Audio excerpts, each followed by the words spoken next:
তাহলে আগের ক্লাসে এতটা পড়েছিলাম কাইনেটিক্যালি চ্যালেঞ্জ পর্যন্ত, তো আর একবার দেখে নাও। বলছে in terms of kinetics CH bonds do not process suitable lone pairs. আমরা কি জানি, লোন পেয়ার যদি থাকে, যেমন নাইট্রোজেনের লোন পেয়ার থাকে, সেই নাইট্রোজেনের লোন পেয়ারটা কি করে অ্যাটাক করে, সেইভাবে আমরা অ্যাক্টিভেট করি ওই বন্ডগুলোকে। কিন্তু কার্বনের তো কোনো লোন পেয়ার নেই এবং এই হাইড্রোজেনেরও নেই, তো সিএইচ বন্ডের কিন্তু কোনো লোন পেয়ার নেই। তাহলে কি এরা ক্যাটালিস্টের সাথে কোঅর্ডিনেশন করতে পারবে না লোন পেয়ারের মাধ্যমে, তো এটা কি আরো কঠিন হয়ে যাচ্ছে, which makes the CH bond activation is also kinetically challenging, মানে কাইনেটিক্যালি এটা চ্যালেঞ্জিং হয়ে যাচ্ছে in comparison to other CX bond cleaving reactions, অন্যান্য সিএক্স বন্ড ক্লিভিং রিয়াকশনস এর মাধ্যমে। কেন? কারণ এক্স যে সিএক্স এর ক্ষেত্রে এক্স বন্ডটা কি, এক্স আমরা কি জানি, এক্স মানে কোনো halogen atom, chlorine, fluorine, bromine, iodine. এবার ফ্লুরিন, ক্লোরিন, ব্রোমিন, আয়োডিন কত নম্বর গ্রুপ? 17 নম্বরে থাকে। তো 17 নম্বরে মানে কি 2887, মানে ইলেকট্রনিক কনফিগারেশনটা। তাহলে লাস্ট কক্ষপথে 7টা ইলেকট্রন থাকে। এবার ওই 7টা ইলেকট্রনের জন্য কি হয়, ওখানে আমরা লোন পেয়ার পাই, 7টা লোন পেয়ার পাই হ্যালোজেনের ক্ষেত্রে। তাই ওই লোন পেয়ারের কারণে ওরা কি হয়, ইজিলি কাউকে অ্যাটাক করতে পারে, ক্যাটালিস্টের সাথে বন্ড বানাতে পারে। তাই কিন্তু সিএইচ এর ক্ষেত্রে সেটা করতে পারে না, তাই এটা কিন্তু আরো একটা চ্যালেঞ্জিং ব্যাপার হয়ে যায়। তো এবার চলে আসি হিস্ট্রিতে। হিস্ট্রি মানে কোথা থেকে সিএইচ অ্যাক্টিভেশন প্রথম এলো, আমরা কেন এই টার্মটা ইউজ করছি, কি করে পেলাম, এগুলো তো জানতে হবে না, কোথা থেকে প্রথম সিএইচ অ্যাক্টিভেশনটা কোথা থেকে চলে এলো। এমনি এমনি তো আসে না, অনেক পরীক্ষা নিরীক্ষার দ্বারা তারপর আসে। তো বলছে the first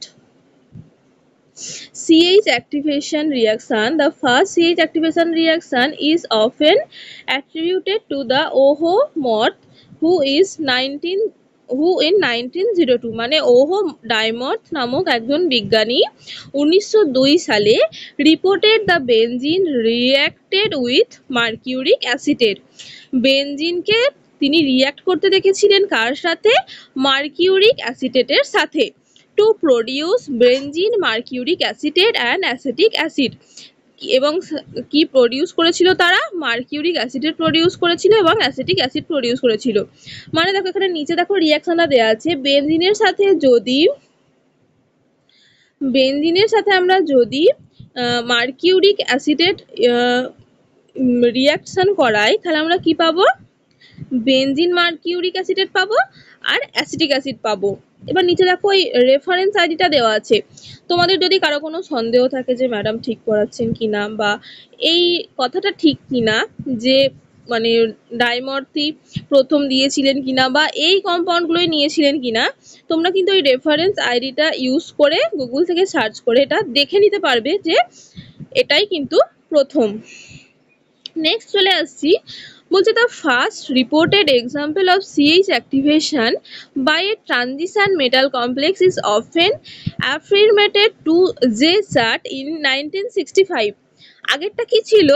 first reported CH activation, কিন্তু এই ক্ষেত্রে বলছে the first reported example of CH activation by a transition metal complex. মানে আমরা কি জানি, সিএইচ অ্যাক্টিভেশনের ক্ষেত্রে CH1 কে অ্যাক্টিভেট করতে হয়, CH1 কে কি দিয়ে অ্যাক্টিভেট করি? ট্রানজিশন মেটাল দিয়ে অ্যাক্টিভেট করি।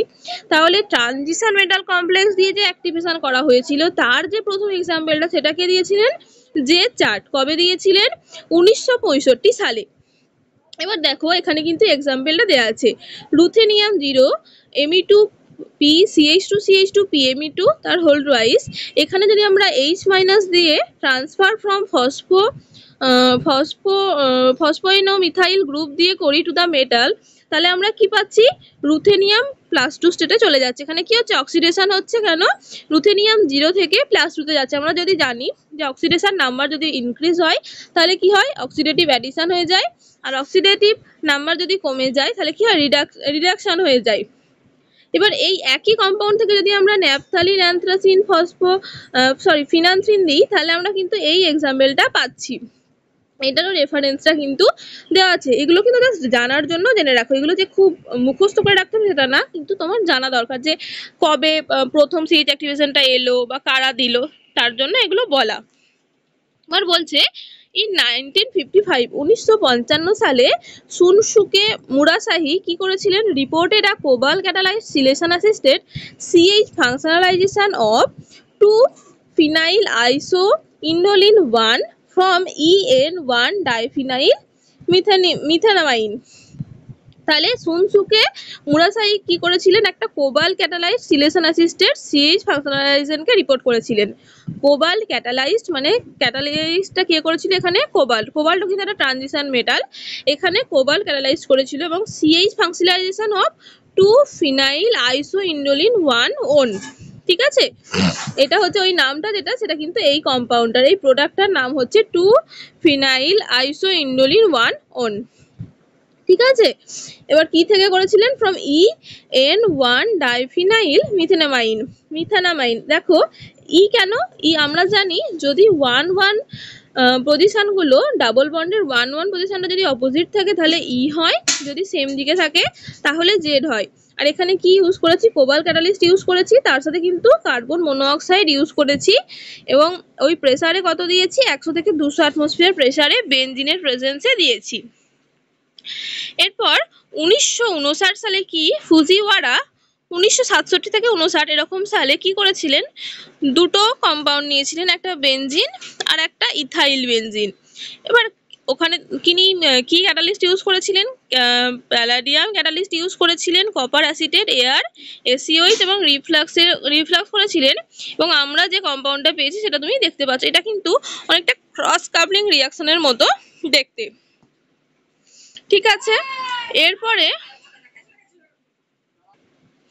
ঠিক আছে এবার সালপিন অ্যান্ড সিলভ 1969 থেকে 1972 সালে আরো একটা এক্সাম্পল মানে আরো একটা রিপোর্ট করেছিলেন।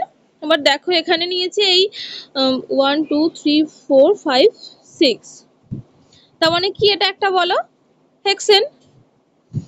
হেক্সেনের সাথে নিয়েছিলেন H2PtCl6, মানে এখানে প্ল্যাটিনাম ক্যাটালিস্ট ইউজ করেছিলেন, H2 দিয়েছিলেন এবং 120 ডিগ্রি সেন্টিগ্রেড উষ্ণতায় সেন্টিগ্রেড টেম্পারেচার দিয়েছিলেন এবং তিনি এই কম্পাউন্ডগুলো পেয়েছিলেন।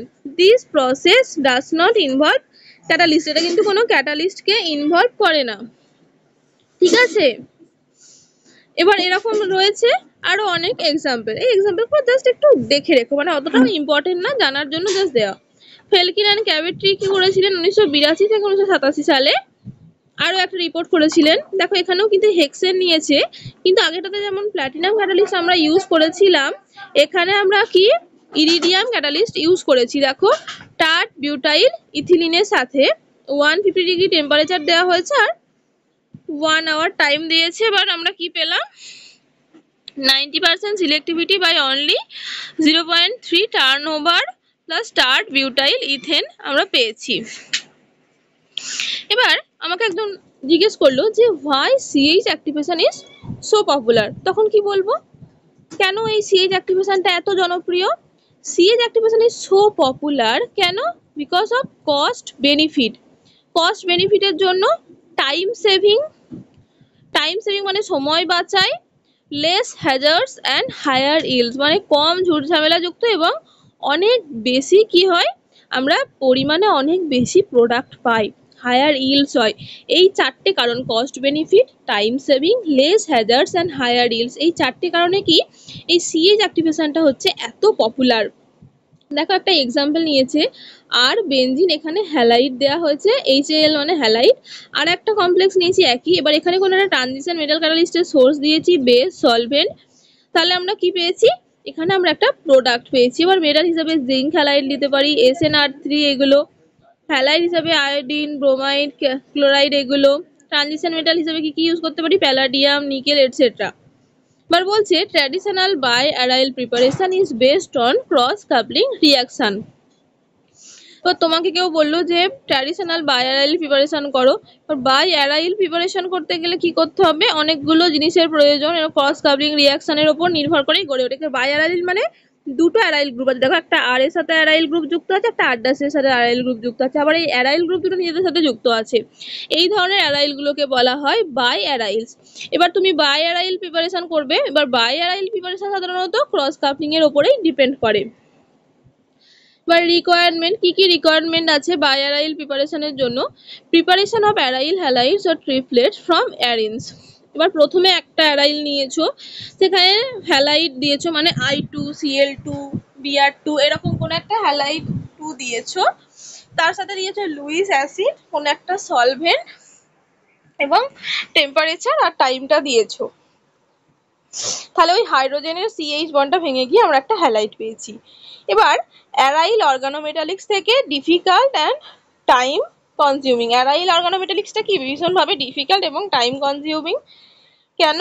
কারণ একটা অ্যারাইল অর্গানোমেটালিক ইউজ করে আমরা যদি একটা অ্যারাইল বানাতে চাই, তাহলে প্রথমে হ্যালাইডের I2 দিতে হবে, লুইস অ্যাসিড, সলভেন্ট, কোন একটা অ্যারাইল সোর্স, টেম্পারেচার, টাইম, এই সমস্ত কিছু দিয়ে আমরা একটা হ্যালাইড পেলাম। তারপরে কি দিতে হবে? N butyl, solvent, argon, temperature আবার দিলাম। তারপর কি হলো? হ্যালাইডটা বেরিয়ে গিয়ে একটা লিথিয়াম এসে ঢুকে গেল। তারপর আমাদেরকে দিতে হবে MXN, সলভেন্ট, আর্গন, টেম্পারেচার, তারপরে কি হবে? লিথিয়ামটা বেরিয়ে একটা মেটাল ঢুকবে। Besides, it involves highly reactive and dangerous chemicals like N-butyl lithium.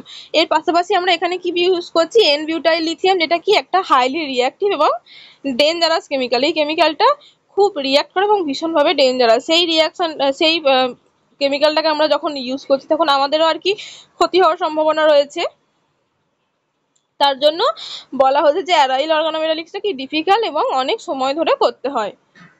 ঠিক আছে, একই কথা দুবার চলে এসেছে। এবার বলছে on the other hand modern developments in CH activation.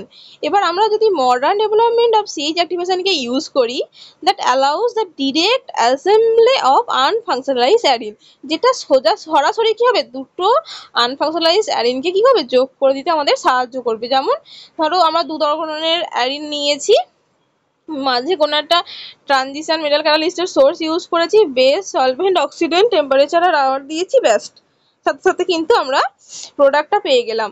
আগের ক্ষেত্রে দেখো, আগের বারে যদি তুমি দেখো, আগেরটাতে করার জন্য আমাদের এতগুলো স্টেপের মাধ্যমে এতগুলো স্টেপ করতে হচ্ছিল, মানে অনেকটা সময় ধরে আমাদের এতগুলো রিয়েজেন্ট ইউজ করে, এই রিয়েজেন্ট, এই রিয়েজেন্ট, এই রিয়েজেন্ট, এতগুলো রিয়েজেন্ট ইউজ করে আমরা একটা কিছু পাচ্ছি।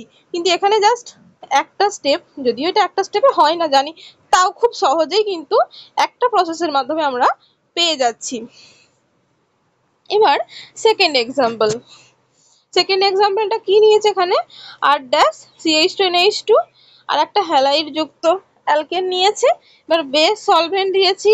তারপর আমাদের কি 2 degree amine preparation is difficult, কারণ আমরা অনেকগুলো প্রোডাক্ট পেয়েছি, এখানে একটা মিক্সচার অফ প্রোডাক্টস পেয়েছি 3 ধরনের। ঠিক আছে, তারপর রেডিক্যাল হ্যালোজিনেশন করে এখানেও মেজর মাইনর পেয়েছি। But in CH activation reaction, কিন্তু যদি আমরা CH অ্যাক্টিভেশন রিঅ্যাকশন ইউজ করতাম, advance technique offers the solution, মানে অনেক সহজেই জাস্ট এই দুটোকে নিয়ে ট্রানজিশন মেটাল সোর্স ইউজ করে আমরা 2 ডিগ্রি অ্যামিন যেটা বানাতে চাইছিলাম, 2 ডিগ্রি অ্যামিন সিলেক্টিভিটি, এটা কিন্তু খুব সহজেই আমরা কি করছি? বানিয়ে ফেলতে পারছি। মানে আমরা ধরো এই ক্ষেত্রে যখন বানাচ্ছিলাম আমরা কিন্তু শুধুমাত্র 2 ডিগ্রি অ্যামিন বানাতে পারছিলাম না, কারণ এখানে মিক্সচার অফ প্রোডাক্ট তৈরি হয়ে যাচ্ছিল, একটা প্রোডাক্টের সাথে অনেকগুলো প্রোডাক্ট তৈরি হয়ে যাচ্ছিল। এবার আমাদের কি করতে হতো? সেপারেশন করতে হতো, তারপর পিওর যেটাকে আমরা চাইছি সেটাকে বার করতে হতো। এগুলো কিন্তু অনেক ডিফিকাল্ট প্রসেস, কিন্তু সেই ক্ষেত্রে CH অ্যাক্টিভেশন ইউজ করে কিন্তু আমরা খুব সহজেই জাস্ট একটা স্টেপের মাধ্যমেই 2 ডিগ্রি অ্যামিনটাকে সিনথেসিস করতে পারছি। পরের দিন মেকানিজম অফ CH অ্যাক্টিভেশনটা শুরু করব।